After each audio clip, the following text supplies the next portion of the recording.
I am Aיירין Raffuela from Philippines. I am 25 years old. I worked for 1 year in Kibbutz Kissufim. My employer male is 91 years old. My female employer is 90 years old.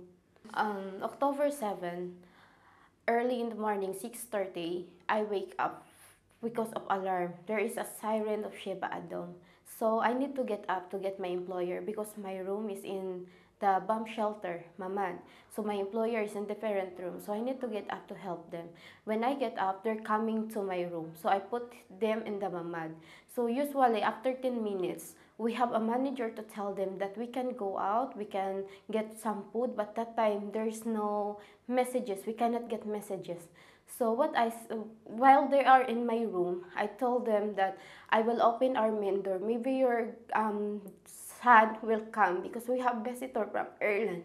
And then when no one comes, after a minute, I just lock again the main door. Then after that, my female employer want to use the toilet. So I go with her. I'm waiting outside here in her room. I saw in the window with motorcycle with the long firearms. But that time, I just think that they are army because it's normal. It's because we are near in the army base. So where I look, they shoot the door. So I thought to myself, there is something wrong because I am a civilian. If they are an army, they will not do like that. So what I did, I called to my female employer, please be faster, there's something wrong. So after just a minute, I saw a lot of men outside. I can see from our inside to outside, but I don't know from outside they can see inside. So I called my female employer, please pastor. Please pastor. And that time I saw a shadow in the main door because our main door half of it is a glass. So I saw a shadow. Well, I saw a shadow, they torn it, but they cannot torn because I lock it again. So that's the time they shoot our main door. And they shoot our main door, so I ran in the mamad. But I'm not closing it because my female employer is still in the toilet. So I'm shaking, my body is shaking. And then it's open, so my male employer called to his wife. He called, I said, do not go out. We're gonna be dead. Because I hear gunshots around the house. When I still had gunshots, he just pushed to our mamad door because I didn't lock it. Then my female employer is coming, and that's the time I let him go first inside the mamad.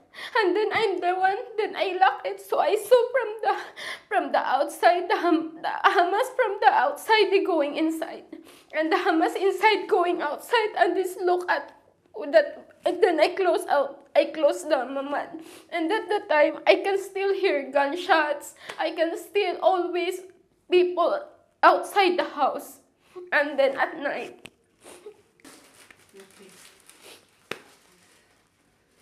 You sure you want to go on? Yes. Okay, so just I want to let... Just a minute, okay?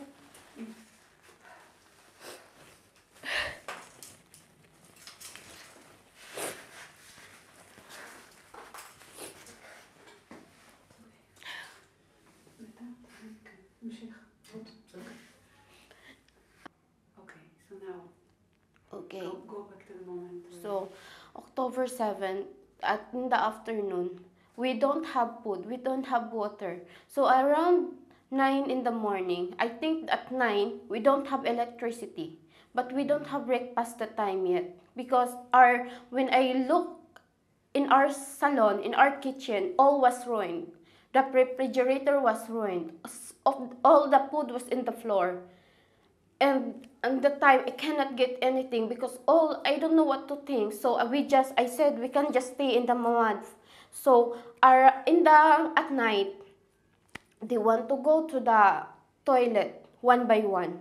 I said, look, we can use the diaper. We can use the diaper. You can pay to diaper because we don't know if who in the salon or maybe the Hamas stay in our house. We don't know.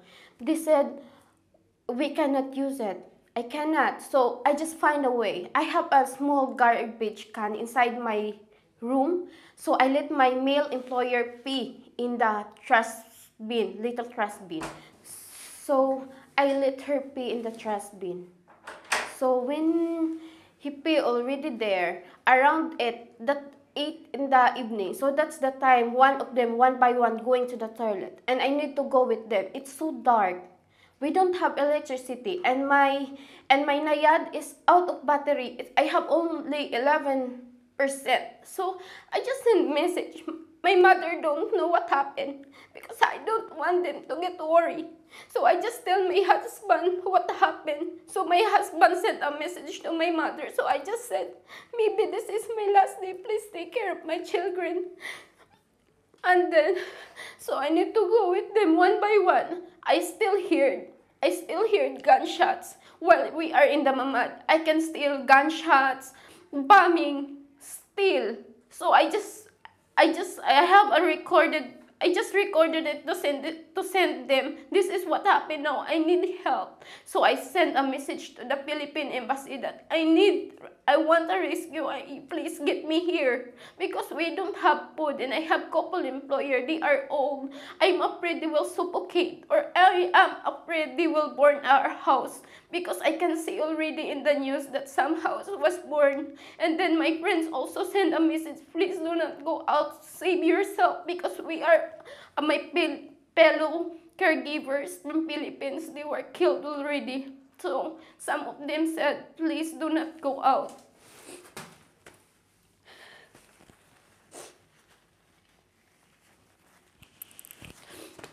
So around 3, that's the time I don't have battery. I accept already that's our last day with my employer. Around 5 in the morning, I just take a nap at 4, and 5 I wake up. So our mamad was open. So I'm slapping my face. I told myself, if this is my spirit now, because before I take a nap, I close it. But now it's open. My employer opened it. And in the morning, 5:50 in the morning, I never forget the time. My male employer asked me to get some food. And I said, I cannot go out now because it's still dark. I don't want, because a lot of glass, because our house is more on glass. So I told him I will not go out, maybe a little while. So around 7, I go out. We don't have food, anything, but I saw bread. It's still in plastic. So maybe it's still good. So I give to them. When I give to them, he asked me again, can you find me a jam? I cried. We are in this situation. I give him a bread, but he still wants a jam. So I still go out to find because I don't want him to go out because he walks so slow. I'm more faster. If there's Shiva Adam, I can run quickly. So I found a jam. I give to him. They eat inside the mamad. And then I go out again outside the house. Really outside the house. So I get their bag. I fill their clothing. I fill their medications. And they have different medication. First, I get from my male employers, and the second bag for my female employer. I cannot get by my own, but I want them to get safety than me because I'm so pity to them. I have a choice to save myself. If just like they want to go at night, how many times they go to pee? One by one, I can let them go. If I want to save myself, yeah, I can do that. But the time I'm thinking, I cannot live. If my employer was dead and I'm alive, it's my conscience. So I accept already what happened for me, happened for them. What happened for them, happened for me. So I go. So that time I prepared their bag for medications, one of them. So we're just waiting inside a mamad. They eat, I didn't eat. It's because I don't have appetite. All my body shaking because I can all the time just I want happen is someone will come. I didn't think about the food. All I want is someone will come. So I found a way. Hopeless. Once my female employer turned on her Nayad. She have some 7%. She received a message that they have rescue operations at night. We know that we are only live in our kibbutz. Only me, my two employer.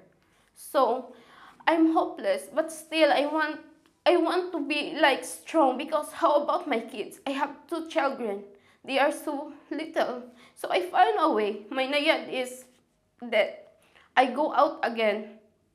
I I remember that my female employer have laptop and I always put it in the salon.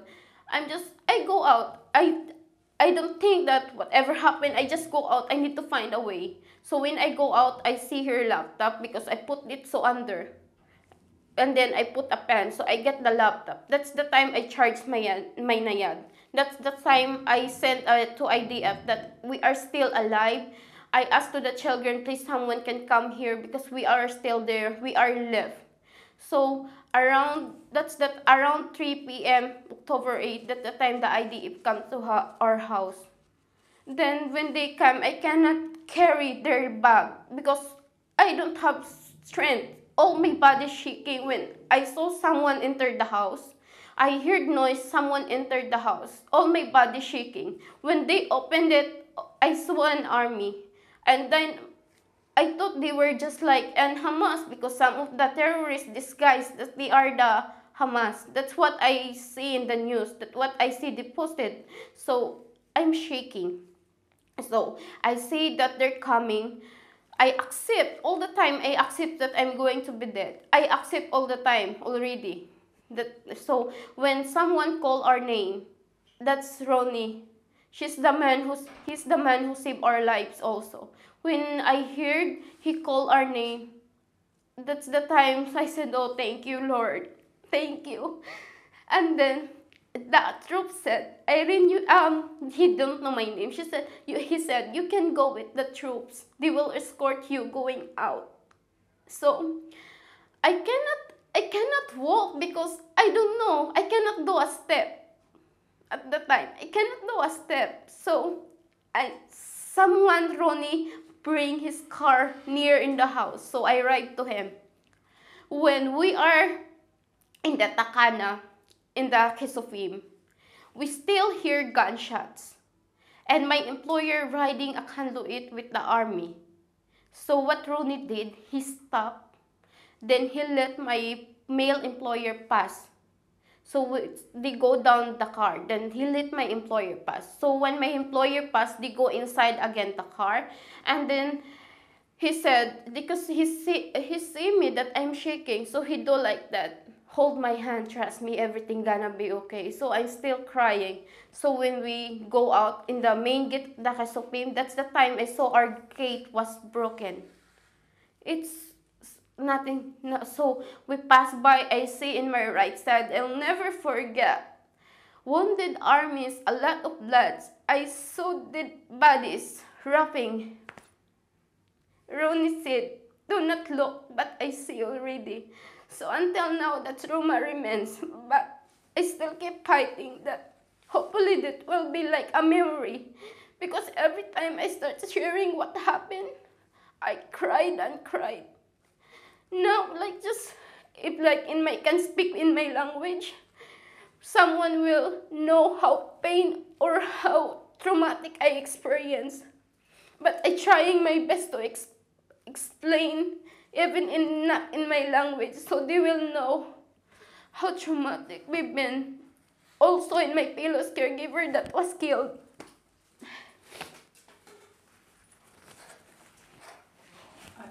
How many hours you've been inside? 35 hours.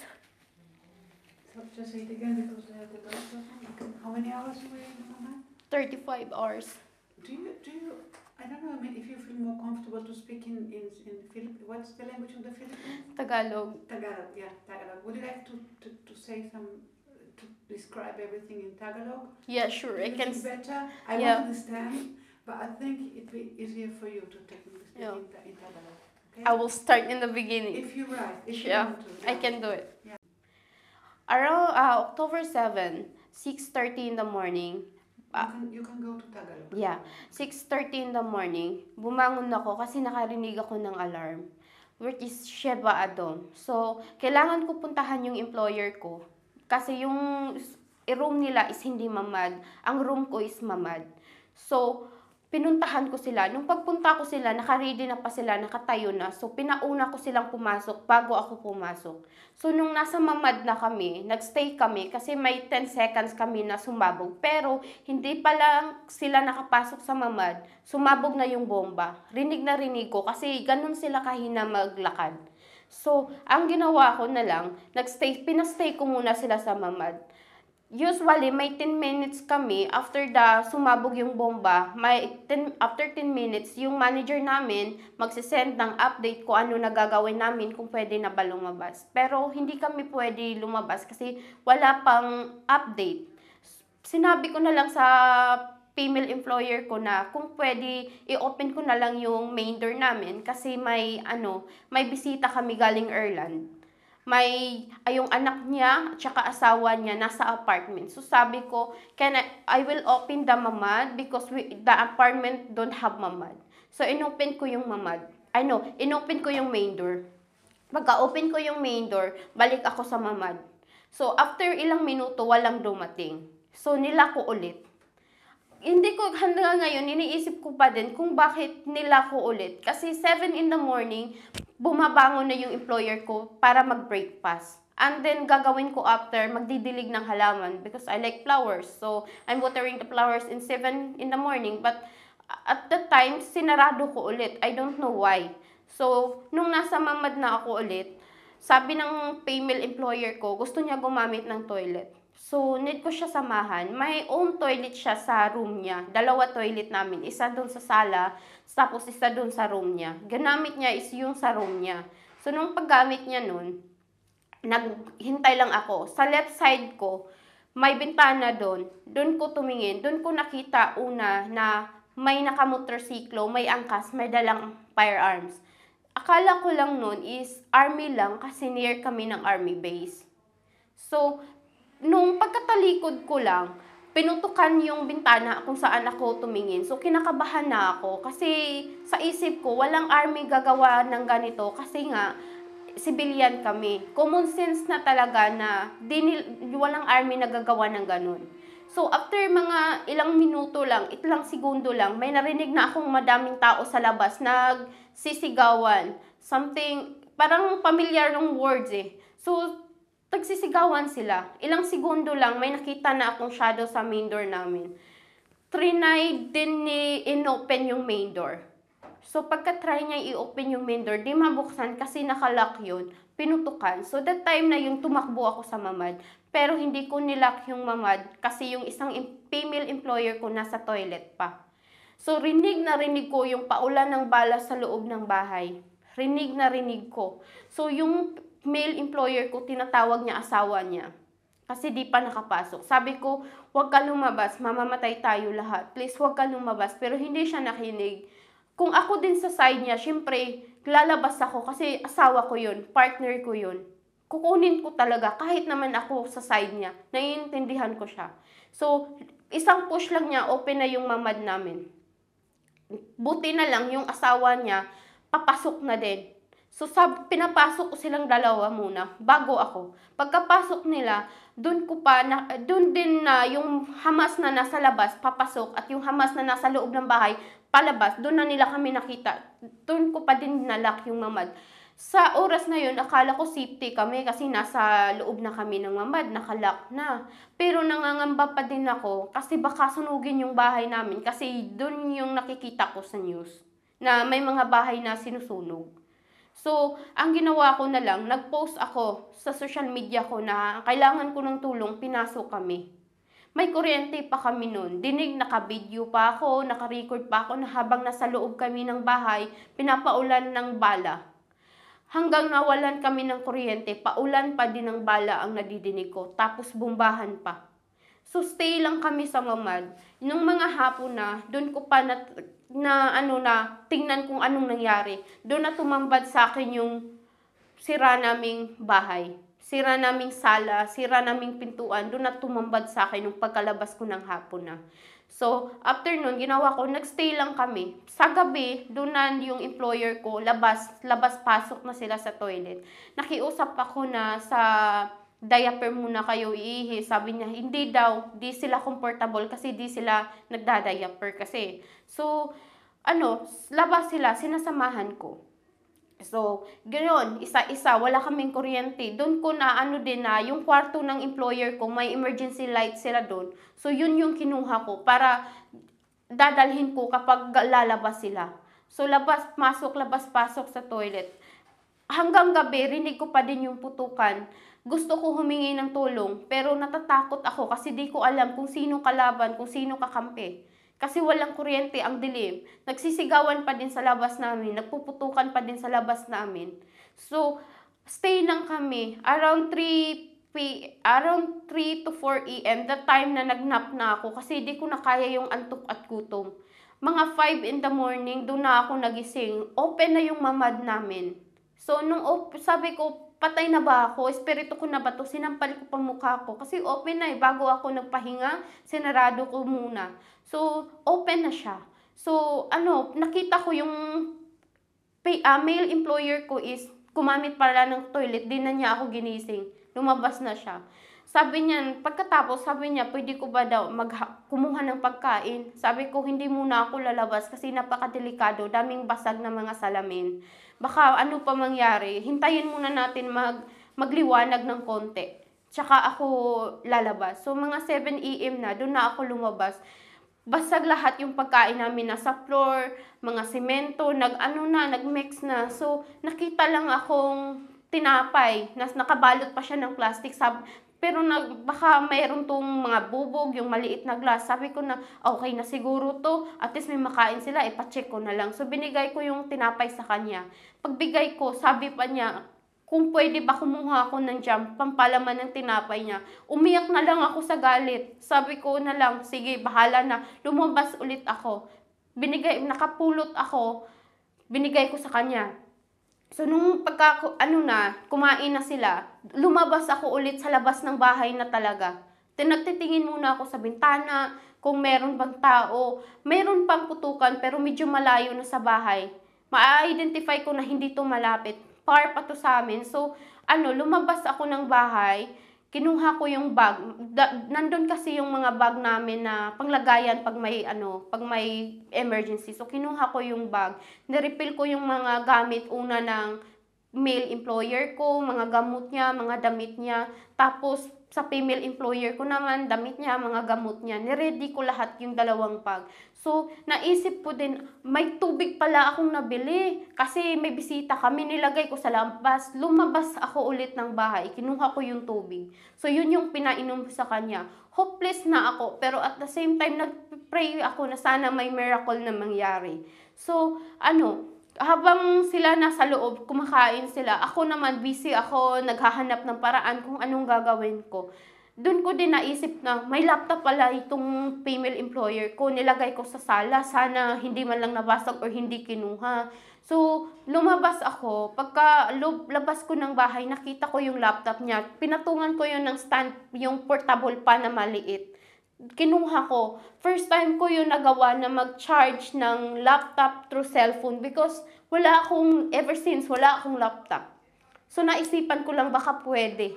So, nag-charge ako using laptop sa phone ko. So, yan na yung time na nakahingi ako ng tulong na sana ma-rescue kami dito. So, doon ko din nalaman na kami na lang pala ang naiwan sa area. Kasi pagka-open ng cellphone ng female employer ko, na-rescue na pala. May ongoing rescue operation October 7 pala ng gabi. Hindi lang kami napuntahan kasi malapit kami sa army base. Doon ang putukan kasi doon nagtatago. Kaya pala hindi kami napuntahan. So, nag-rescue na sila. Kami na lang pala yung naiwan.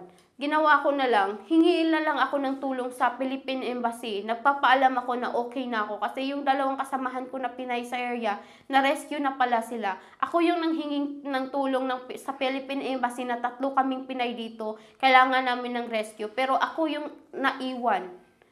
Nag-charge na lang ako, naka-charge na ako, nagtumawag na lang ako sa anak ng employer ko na andito pa kami. So, naman sila, nahintay na lang kayo, on operation pa sila. Pagka wala nang medyo kumalma na, pupuntahan kayo dyan. So, nung pagka around 3 na, doon na kami napuntahan ng army. Pagkakuha ni, nakarinig lang ako, may pumapasok, kinakabahan ako, inaccept ko na mamamatay na ako. Inaccept ko na, pero nung tinawag na pangalan namin, doon na ako, thank you Lord, alam ko rescue na to. Kasi alam nila pangalan namin, sign na talaga na alam nila kung sino kami. Nakita ko si Rooney. So, nung nakita ko siya, nakita ko sa lahat ng mata ng mga IDF yung pagod nila. Yung pagod nila na kitang-kita mo na wala silang pahinga, pero ganun pa din tumutulong sila. So, di ko na makarga yung bag kasi nanginginig lang ako. Puro nginig na lang ako, kahit hakbang di ko na magawa. So, kinuha ng army yung bag. Siya yung nagdala kasi di ko kaya. Sabi niya, kung may importante ka, kunin mo. Hindi ko kinuha, kahit laptop iniwan ko. Laptop ng employer ko, iniwan ko. Basta siguro lang yung bag ng employer ko, yung gamot nila. Sa akin lang, may 2 akong damit, yun lang. Di na ako nagdala ng mabibigat. Kasi kung baka may nangyari pa, di pa ako makatakbo kasi bigat ng dala ko. Iniwan ko lang yung mga gamit ko. Nagdala lang ako ng ilang pirasong damit. Nung yung employer ko, nagkanluit lang sila. Kasama yung isang army na nag-drive, tapos employer ko. Separate kanluit sila, isa-isa. Ako nasa sasakyan ako. Pagka doon na namin sa Takana, sa Kissofim, may putukan malapit. Huminto si Ronnie. Pinauna niya yung alaga ko. Pinauna niya yung lalaking alaga ko. Bumaba sila kasama yung army. Pagbaba nila, nakauna na yung alaga ko. So, bumalik sila sa sasakyan. Doon na niya ako nakita na sabi niya, hold my hands, everything gonna be okay, trust me. So, hinawakan ko yung kamay niya ng ilang segundo. Umiiyak ako, nanginginig ako. Nag-trust lang ako sa kanya. So, diretso kami. Pagka diretso namin, doon na tumambad sa akin yung gate ng Kissofim. Sira, hiwalay. Ilang segundo lang, doon ko na nakikita yung mga army na sugatan, yung mga patay na binalot. Doon na ako pagsakay ko ng bus, nung ako dito sa hotel, sa evacuation, doon na nag-flashback lahat, doon na ako umiyak, ilang araw nagstay na puro iyak, takot akong makakita ng tao. Takot ako lumabas. Grabe yung trauma. Pero alam ko makakaya ko kasi ngayon parang napaka-miracle kasi after nang nangyari sa dami nang namatay, pero buhay pa din ako. Kahit alam ng Hamas na andun kami kasi nakita niya ako, nakita niya kami. Nakita ng employer ko yung Hamas, pero buhay pa din kami. Kaya napaka-strong na lang pa din kahit sa after nung trauma nangyaring yun. Malalagpasan ko din yun. Alam ko magiging history na lang yun. Sooner gagaling din ako. Mawawala din yung mga ko. Parang magiging normal na yung nangyari. Napakahirap. You decided to stay here? Yes. In spite of everything? Yes. I don't want to leave my employer after what happened. You know, it's my October 7th and then November 6th is my birthday. If I die that time, my first month date anniversary is my birthday. Yes. So I'm still so blessed that I'm alive because I have 2 children and they are so young, 8 and 6 years old. Where are they? In the Philippines? Yes, they are in the Philippines. Extremely brave, what you did. It's really traumatizing. So you stay with your employers now? They're okay, both of them? Yeah, they are okay. They don't want to go here in the hotel because it's hard for them. Where they are? It's hard for them. That's why they don't go here. When the time is, we're already in the bus, our plan is to go here. But after that, they changed their mind that they will stay to their son because it's hard to them because they're using oxygen and we don't have oxygen here in the hotel. So they decided to go to their son. So I talked to them, please, I want to go to the hotel. I want to meet my friends. Because now I want someone to talk in my language. I need someone to share. it's because it's so hard. It's like I will stay with them and then I'm talking to their language. I'm talking to English. Not really I can say what I want to say. Except to my language that I can say, I can tell everything. But for them, just like, they don't really know what happened. I was not really aware of what happened. Yeah, because after 1 month, what happened? Her children talked to me with my two employers. They said, Irene, you really know what happened on October 7th? I said, yes, I know. Because I saw already in the news, early in the morning. I saw already in the news. He asked me, did you tell my parents? I said, yes, I tried to tell them. But I don't know if they listened. Because they just watch news also. We still have television until 9 in the morning. So they know. But they forget everything what happened. So, but that time, I informed them what happened. Please do not go out. Because my friend from the Philippines, she worked in Kibbutz Berry. She told me, please do not go out because one of the worker here in Kibbutz Berry was killed and her employer was killed. Please do not go out. If your employer go out, let her go out. Do not go out, save yourself. But it's easy to say, but it's hard to do when you are in the situation that you can say someone, just like my employer was killed and I'm alive. I cannot stand. I cannot live longer. It's my consent. So I cannot do it. So I just accept whatever happens, it happens. It's a purpose. It's a reason. So I accept that. God is really good. I know I have still a purpose because she's let me live. I know I have a purpose. So brave. Yeah, you're so strong to Wow. take So- care of your two so- elderly people.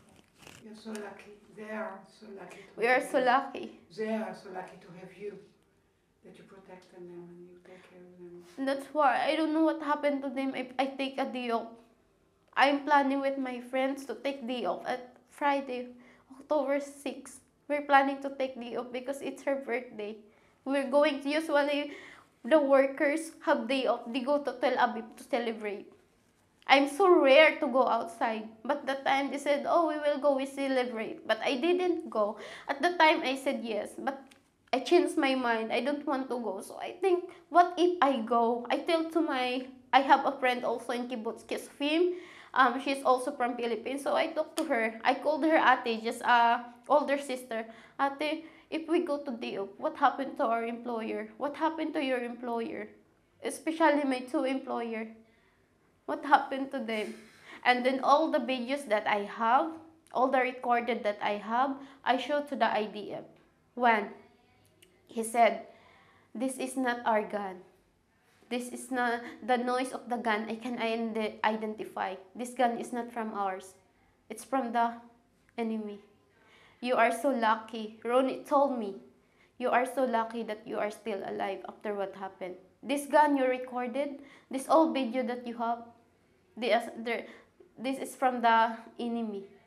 What you saw, I know. I told him all what happened. And he said, I know that after they go to first to my house, they shoot our house because he is the in charge in Kibbutz Kissufim. So the Hamas, they want to get Ronnie. They want to kill Ronnie because Ronnie is the in charge. Their target is Ronnie. Their target. Then after that, good that Ronnie he go with the children in the mamad. That's what he said to me after we talked. He go to the mamad, and then they keep shooting like minutes in their house. Then after that, they go to the army base. So what I said, he pointed it that all what I said is that's what happened also because he know after their house they go to the army base, and that's a lot of men I saw. I see a lot of men outside our home because our house there is army base.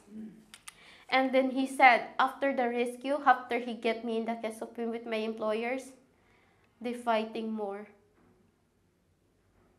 They killed 100 terrorists in Kibbutz Kissufim. That's what he said. And that's what he said, that you need to talk. you need to talk with someone. You can do 2 interviews. Ronnie told me, you can do 2 interviews. So they will know what happened. Do you think that you said everything that important you in your language, or you want to say anything else in your language? Mm. You think you said everything, you told everything? Yeah. Yeah. You're really, really special, brave woman, I must say that. Wow. But it's so sad that my fellow caregivers was killed. Sorry? My fellow caregivers, fellow workers, Mm. they were killed. They was killed. It's so sad to hear. Well, you know, my parents, they just keep asking me, go home, go back home. I said, if I can go back home, yes, I can do it. But still the trauma I can remember. I'm already here, so I will finish here. Until my last breath of my employer, I want to work with them. Maybe I have the opportunity. Someone offered me to work to other country. My employer knows that. But I will not leave them. Even if they are not my family, they are not my blood. Because it's like, I treat him like my grandparents.